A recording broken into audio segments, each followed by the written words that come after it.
They have the world on the brink of disaster. This situation is very serious, and we don't have very much time. They claim to have nuclear capability. They could sell it to a terrorist organization. Their leader controls the minds and hearts of his people, like communist dictators from another era. The iron fist is stronger than anything we've seen anywhere else. It's the most successful totalitarian regime ever constructed. Why has this once strong and independent people allowed one of the most repressive regimes to survive? This goes with the Korean tradition of monarchical power. How has North Korea arrived at its unique and perilous place in the world today?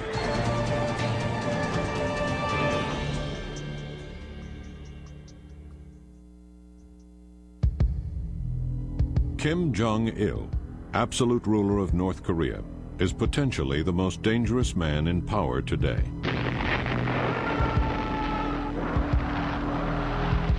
The man behind a virulent campaign of propaganda against the United States, Kim now claims to possess nuclear weapons and says he will use them if his regime is threatened. He rules over the most isolated nation on Earth, a country the size of Mississippi, population 22 million. For years, he remained a hidden and mysterious figure. Now he has taken center stage. Yet his true intentions and nature are still open to debate. He was portrayed as basically a very weird kind of person that you had no idea what he was going to be like. But when I met him, he was actually quite charming. He may not have a balanced personality. Sometimes he's very, very reckless, and sometimes he's very calm. But he's quite bright and almost brilliant in his thinking. He's nobody's fool, but he's apparently a very quixotic, compulsive, rather rash man. That aspect of him is worrisome. In a leader who's going to have his finger on a nuclear trigger, maybe. The full extent of Kim's nuclear capability is still unclear. But if he actually possesses atomic weapons or the materials to make them, the threat reaches well beyond the region. North Korea is ready to sell nuclear missile, nuclear weapons to any buyer at reasonable prices. You can't stop a handful of plutonium, which is all it takes to make a bomb, a sort of grapefruit-sized lump, from getting out of North Korea. One of the things I fear about a nuclear North Korea is that it will sell plutonium to the likes of Osama bin Laden. The reality of nuclear weapons in North Korea could also lead to a perilous new arms race. Immediately, Japan will go nuclear. Then you have China will be alarmed. So no time will you have Sino-Japanese arms race. These are huge countries. By all standards, the situation in Korea is difficult, the options limited. While the Bush administration does not rule out military action, the consequences of a second Korean War could be catastrophic. The North Korean military is the 5th largest military in the world. It has over 1.2 million in uniform and has the ability to mobilize 2 to 3 million more. They have the largest submarine fleet in the world. They don't view using chemical weapons as their weapons of mass destruction. They see it as part of their normal doctrine. Even without their use of missiles and unconventional weapons, an attack on North Korea could result in a devastating retaliation. Thousands of artillery rockets hidden in the hills just north of the border could reach South Korea's capital, Seoul, only 30 miles away, in under 3 minutes. In 1994, the North Koreans said if anyone thinks they'll be contemplating an attack on North Korea, we can turn Seoul into a sea of fire. There's no bigger threat than that. There are 12 million people in Seoul. South Korea can be reached by conventional cannon. not missiles, not nuclear bomb. Since the invasion of Iraq, North Korean officials fear that they will be the next target of U.S. forces.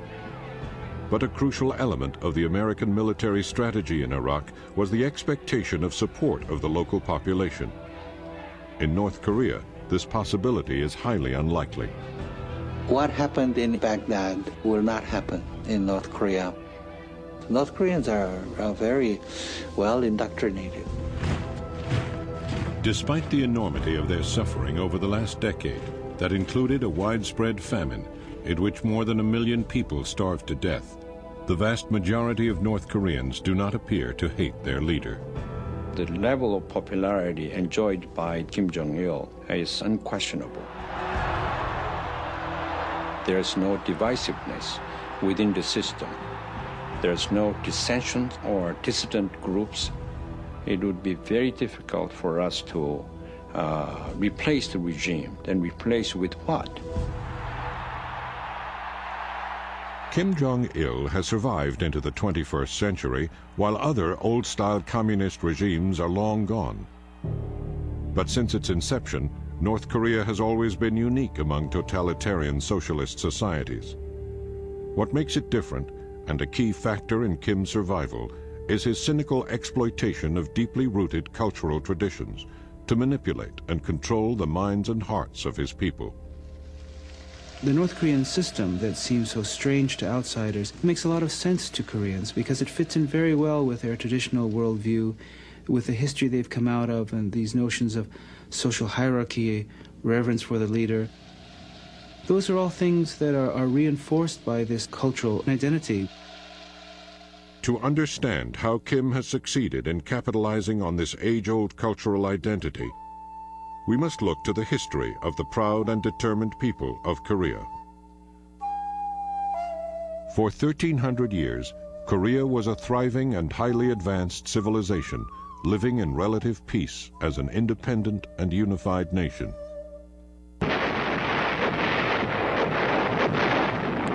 But Korea's unique position in the geography of the region made it a tempting target. As the 20th century approached, Japan invaded the peninsula with the intention of conquering the mainland. Instead, they took Korea. Korea remained a colony of Japan for 35 years. Koreans were given Japanese names. The speaking of Korean was discouraged. The eating of Korean food was derided. And when they were crossed, the Japanese could be very brutal. The Japanese forced tens of thousands of young Korean women to work as sexual slaves, essentially, for the Japanese military, the so-called comfort women, as well as mobilizing hundreds of thousands of Koreans for forced labor in Japanese mines and factories. They imprisoned and killed thousands of Koreans who resisted. It was a policy of cultural obliteration of Korea's independent identity. Japan is finished as a major world power. Japan's dream of empire finally ended with their defeat in World War II.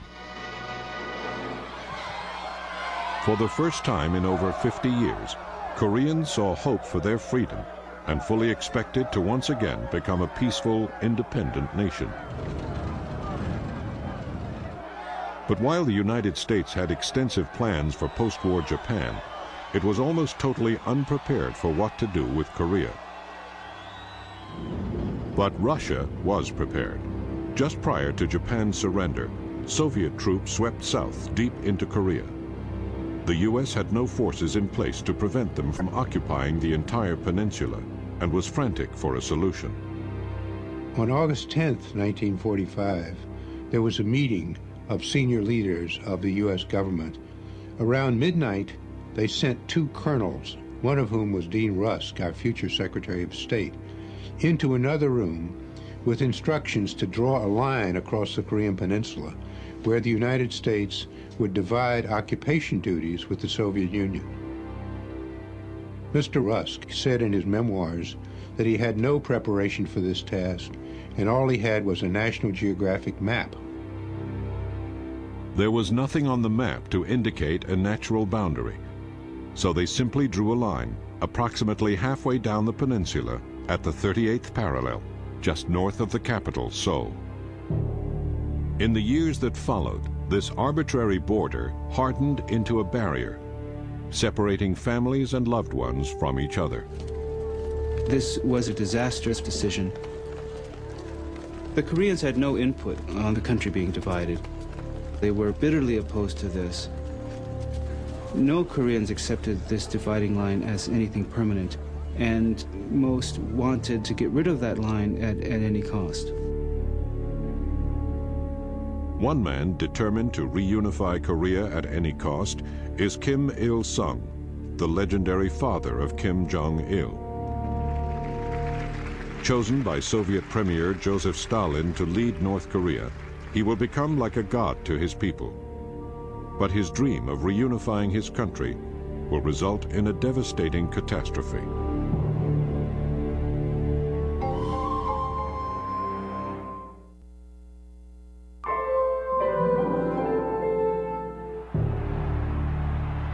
Kim Il-sung's unique position among communist dictators after World War II is rooted in his fierce independence and defiant spirit. He begins his career as a guerrilla fighter against the hated Japanese. Kim wasn't just a Soviet stooge like some of the people that Stalin was putting into power in Eastern Europe. He was a genuine nationalist that the Koreans could respect as someone who really spent his whole life up to that point fighting the Japanese. And he did seem to have a certain charisma. The legends of his daring do, of course, were very much used, and the cult of personality immediately began to be put in place and has continued to this day. The systematic development of Kim's cult of personality depends primarily on a ceaseless campaign of propaganda. It seems as if Kim Il-sung was the sole independence fighter against the Japanese. That Kim Il-sung is a military genius. That's how children are taught. We were told that he crossed the river on a bridge of leaves, and that he threw pine cones, and they turned into grenades. We heard this over and over, and we really believed that. So, naturally, we idolized him.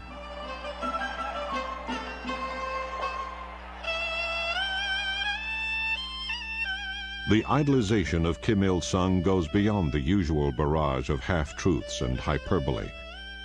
Kim enhances his godlike image by exploiting long-held cultural traditions rooted in Confucianism. He developed an ideology called the juche, that is self-reliance, which is based on Confucian civilization. It's Confucian civilization in the sense that you have the family system, and the state is an extended version of the family, and therefore the leader is a father. And North Koreans think that way about their leadership. The leadership they support because they're the parents. And they don't choose their parents. They're simply there. That's what underlies the juche ideology. Juche uses the kind of organic metaphor of the whole society, the state as a single body, with the head being the leadership and the people being the main body of the society, and that you can't have one without the other. People have to move as one entity. Unlike Marxist-Leninist ideology, this is more spiritual determinism-based doctrine, which is Confucianism. When you have the will, you can move the mountains.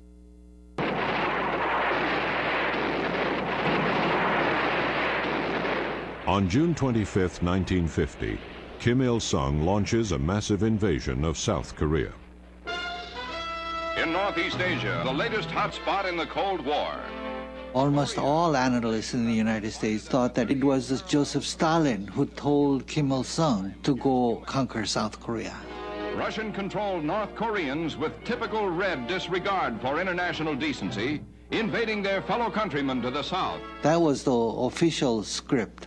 But we know today that it was the other way around. It was Kim Il-sung who asked Stalin.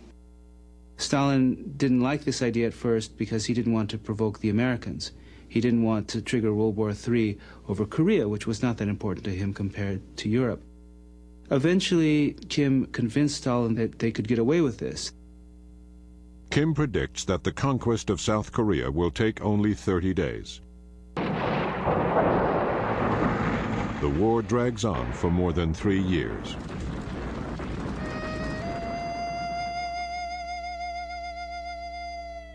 The tragedy is still vivid in my mind. I was 15 at the time. It was frightening. All houses burned down. Rubble, block after block. Burning. Starvation. Everybody living in sheds. When I think of those days, I shrivel. I tremble. When the ceasefire is finally declared in 1953, North Korea has gained nothing. The original border at the 38th parallel is restored. The country is still split in two.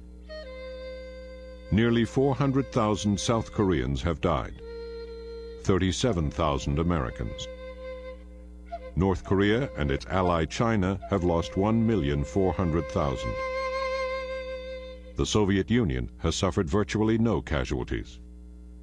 Kim was clearly disappointed at the low level of real military backing that he got from Stalin, and that created a level of mistrust that he never completely overcame. This sense of mistrust and betrayal reinforces Kim Il-sung's philosophy of self-reliance at all costs. It will guide his actions and those of his son and successor Kim Jong-il for years to come.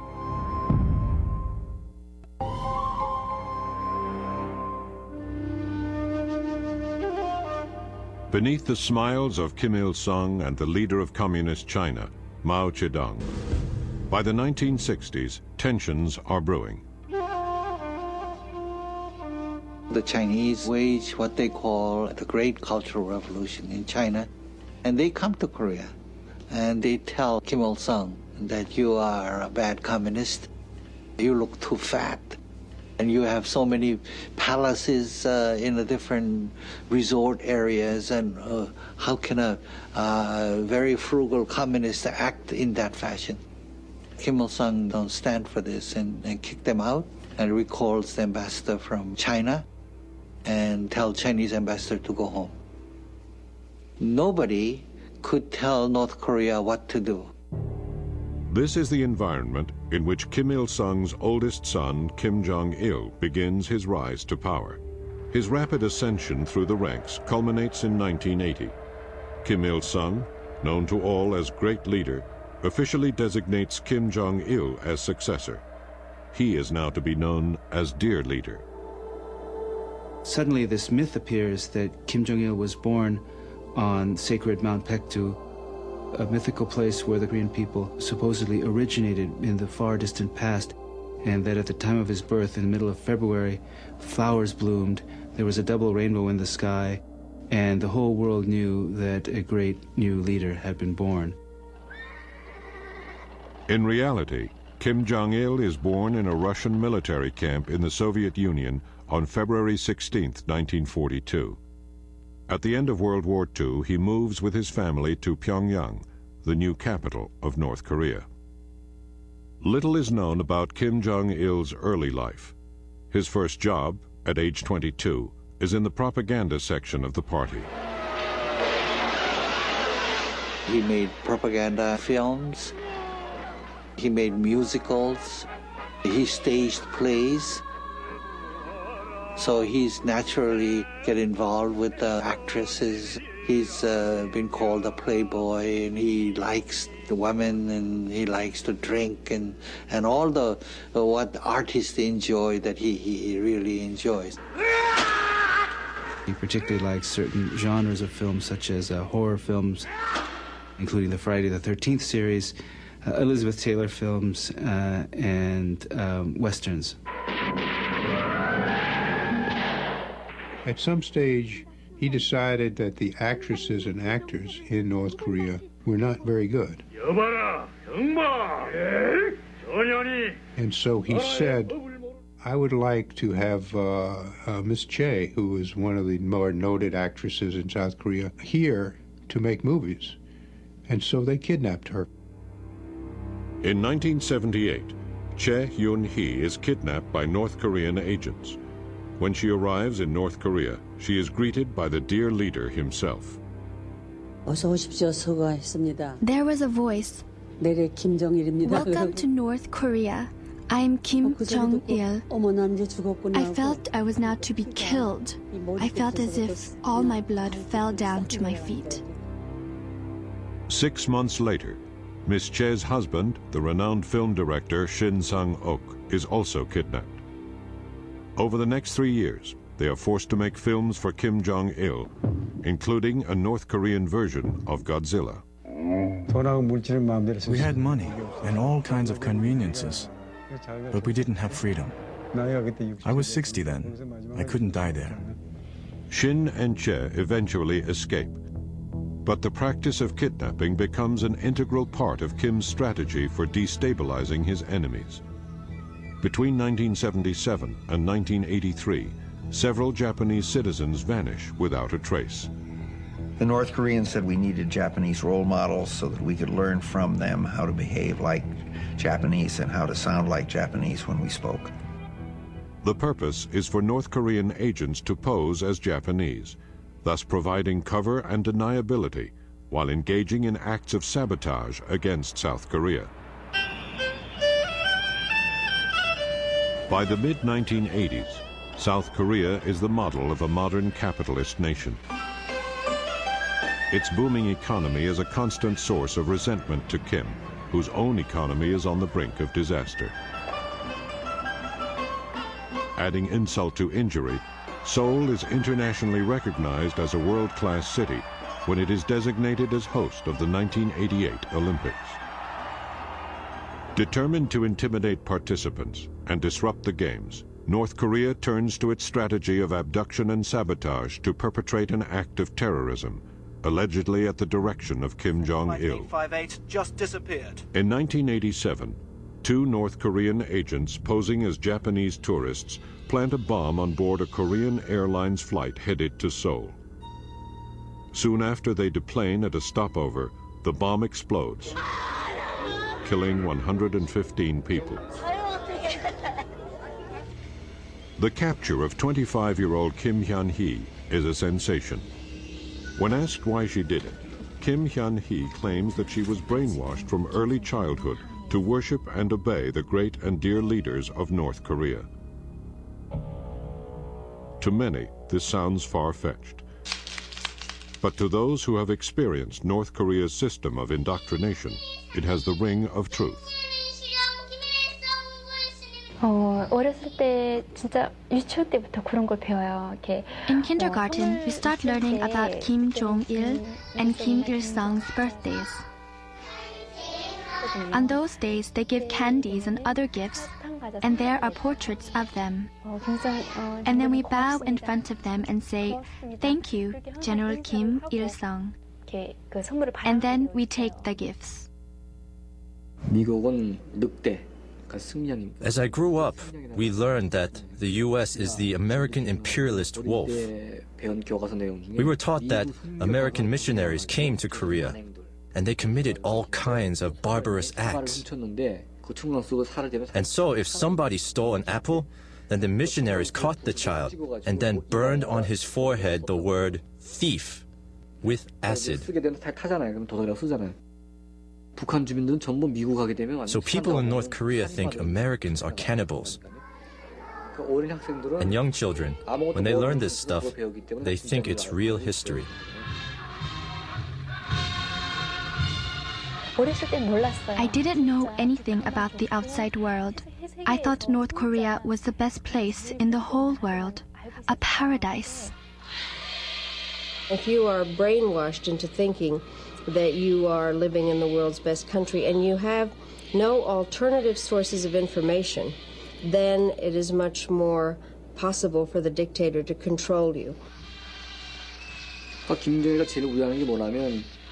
Kim Jong-il fears most is his people getting to know the outside world. As people get to know about the outside world, he will come crashing down. As the 1980s end, the Soviet Empire begins to crumble. Communist regimes throughout Eastern Europe are toppled. The Berlin Wall is torn down. And finally, the USSR dissolves. Yet North Korea seems impervious to this turning of the tide. In fact, Kim Il-sung uses the collapse of communism elsewhere to further rally support for his ideology of independence.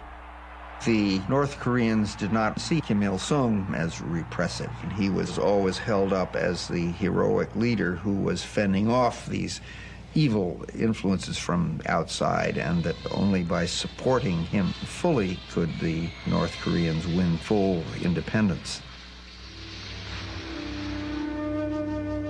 Increasingly isolated in an ever more hostile world, Kim Jong-il, now head of the military, looks for options to ensure the security of his father's regime. He turns to a nuclear weapons program begun in the early 1980s. Despite Kim's denials, U.S. intelligence has confirmed its existence. It will soon lead North Korea to the brink of a full-scale war with the United States.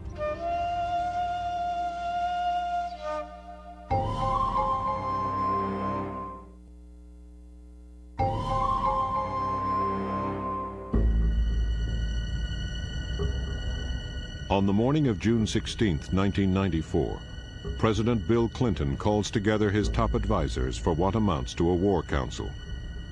Plans for the deployment of a massive military force to South Korea are on the table. Satellite photos have revealed compelling evidence that North Korea is attempting to build a nuclear bomb. We were preparing for the possibility of war in a very serious way, planning, first of all, for a strike on the nuclear complex, but secondly, for the war that could well have resulted had the North Koreans launched an invasion of South Korea. That all looked very, very real to us at the time. The Cuban Missile Crisis in 1962 is the most dangerous moment the world has seen. I think 1994 is the second. In fact, Secretary of Defense Perry was briefing President Clinton in the Oval Office on a reinforcement plan at the very moment that former President Carter, Jimmy Carter, called President Clinton from Pyongyang and said, "Hold on, I've been talking to Kim Il-sung, and maybe there's some negotiated agreement that could be reached." President Carter has gone to Pyongyang to try to negotiate a diplomatic solution to the crisis. It is now past midnight Friday morning in North Korea. And he appears on CNN to announce his achievement. President Kim Il-sung has committed himself to... Carter saved Clinton's bacon because the Clinton administration had the idea that pressure is the only way you can deal with a problem like this. They had no understanding of North Korean psychology, which is that simply made them more determined to resist the pressure and show that they would not be cowed down by the mighty superpower. Carter has averted a military showdown.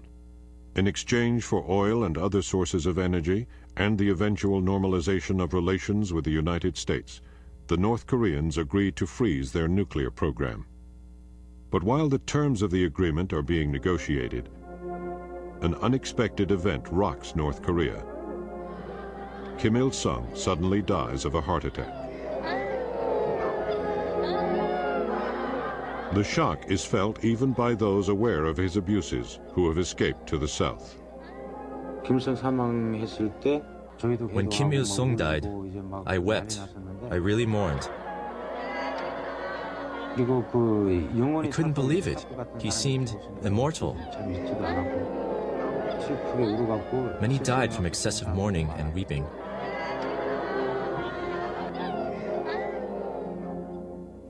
I felt, okay, this is the end. We are finished. I thought we wouldn't be able to carry on without Kim Il-sung. The new leader of North Korea, Kim Jong-il, lacks his father's charismatic command. Many predict that his government will soon collapse, but he is determined to retain power at any cost. This is a man for whom regime survival is fundamental. And so he will do what he needs to do to stay in power in terms of the control over his people, the lack of human rights, and some of those things are quite horrific. 또 하나는 이제 국가안전보위부의 보위부 체계를 The national security system has been strengthened under Kim Jong-il. The political surveillance expanded. In the past, people were taken away, imprisoned with discretion, but now they just don't care. They openly pick up people and then put them in prison, and they disappear without leaving a trace. Many disappear into a system of prison camps, hidden between the mountains near the northern border. The only known photographs of the prisons themselves are satellite pictures. These sketches were drawn by former prison guard An Myung-cha. I was a prison guard for 8 years, and I saw brutal stuff. Think of Auschwitz during World War II. In Auschwitz, they specialized in killing people fast. In North Korea, they kill them as slowly as possible. They told me that the inmates were political criminals and disloyal, so if they attempted to escape, we could shoot them to death.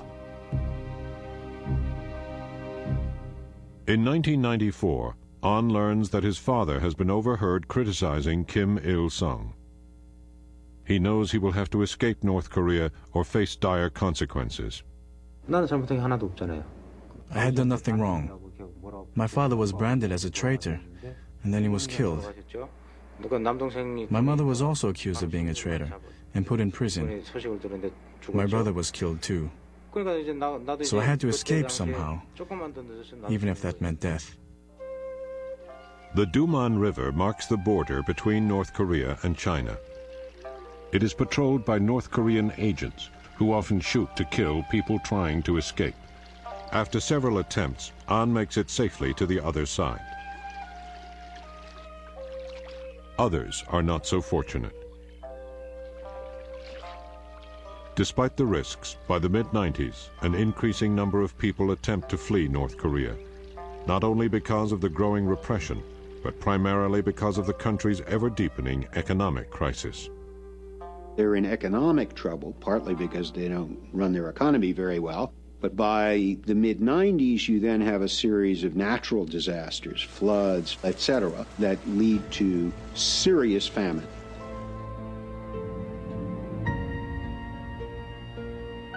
But these tragic conditions do not deter Kim from extravagant spending on his vast military forces. He starves his people at the expense of providing for his military. 30 to 50% of the North Korean gross domestic product goes to the military.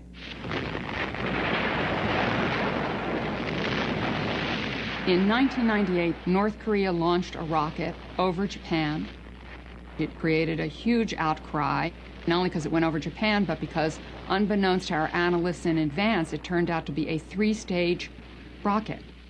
If that three-stage rocket had been successful, which it was not, it fell into the sea, it very soon could have reached the continental United States. The White House is stunned.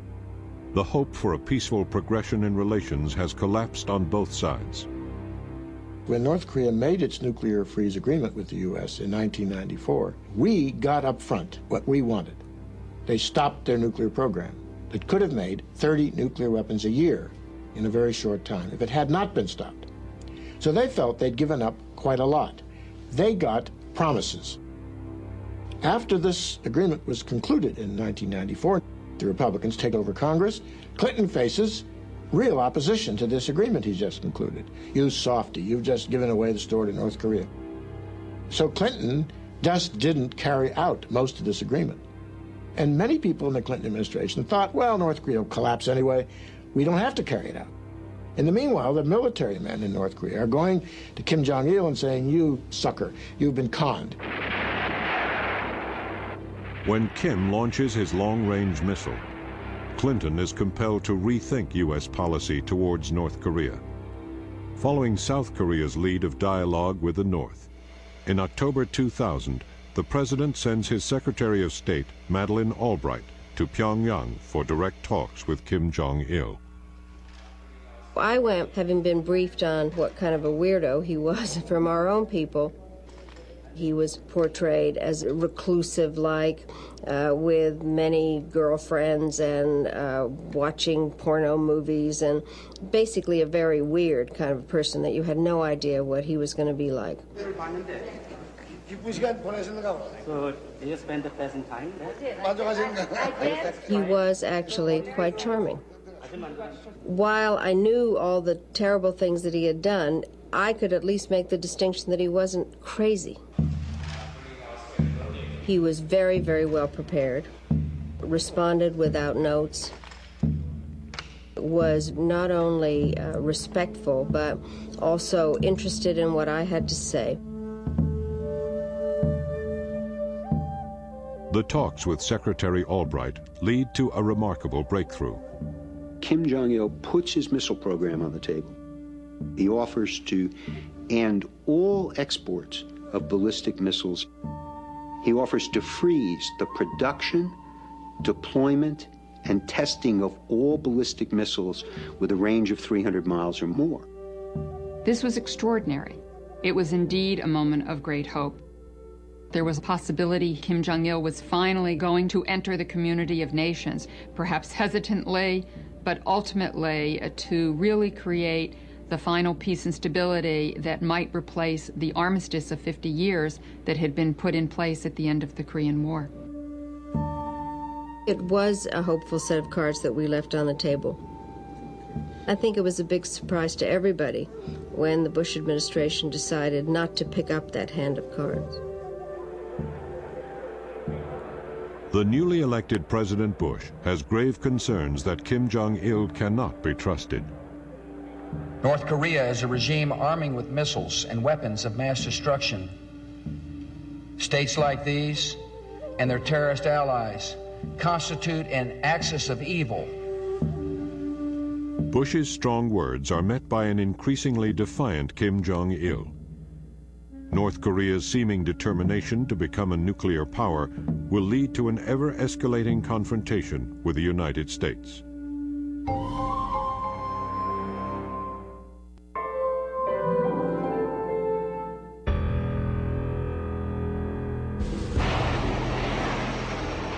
Fearing that he too will be targeted by precision-guided missiles, like those used against Saddam Hussein, Kim Jong-il goes into hiding for 50 days, shortly before the U.S. invasion of Iraq.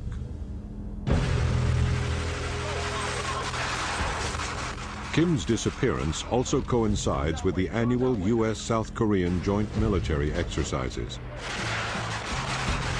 For more than 50 years, the U.S. military has maintained a commitment to protect the South at a cost of more than $2 billion per year. 37,000 American troops are still in place and ready for combat.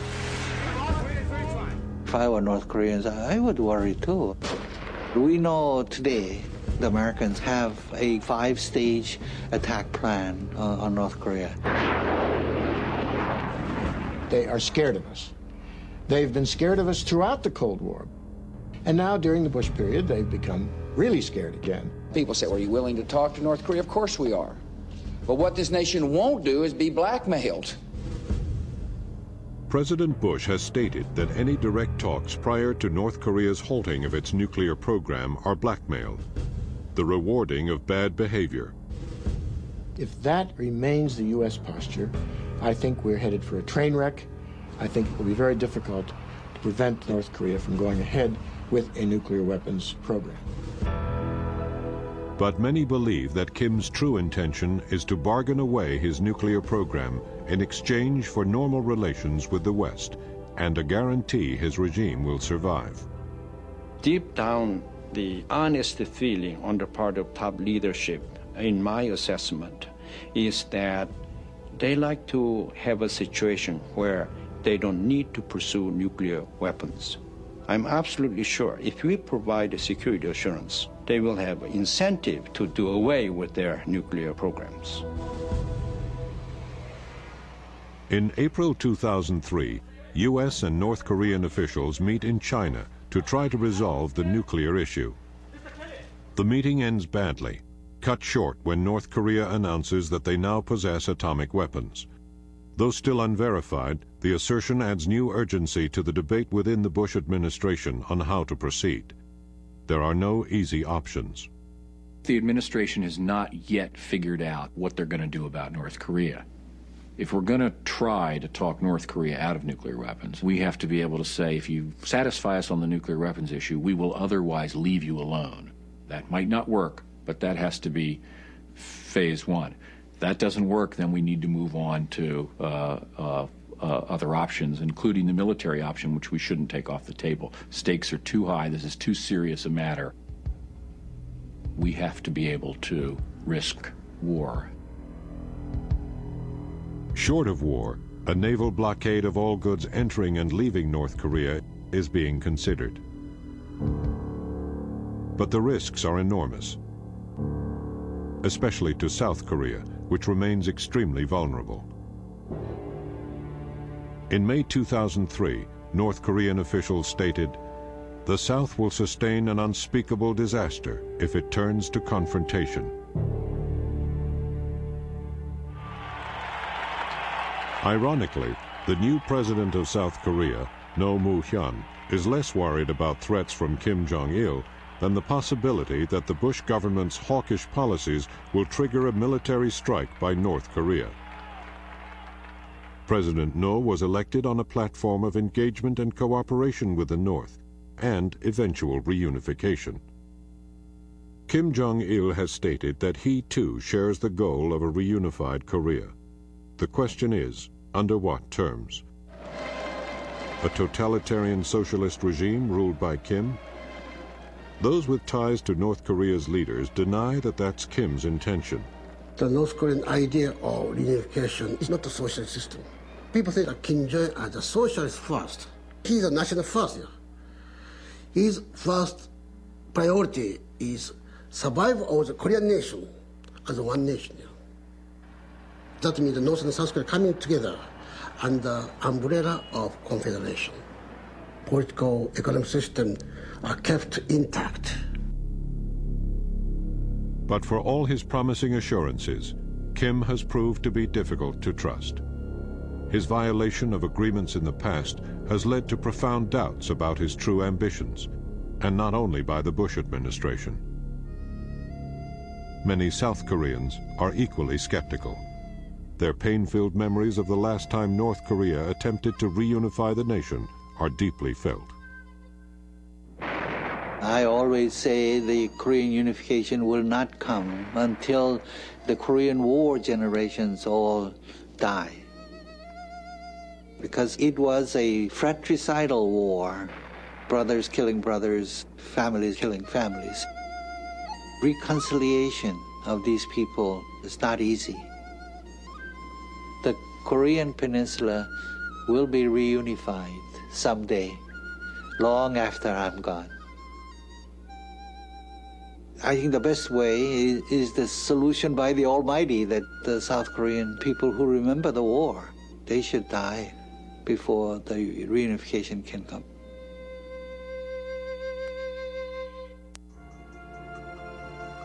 Stay tuned for Page One, your first look at the front page of tomorrow's New York Times. Then, relive the early months of the Korean War, when General MacArthur's daring invasion turned the tables for American and UN troops. Our Time in Hell, the Korean War, next.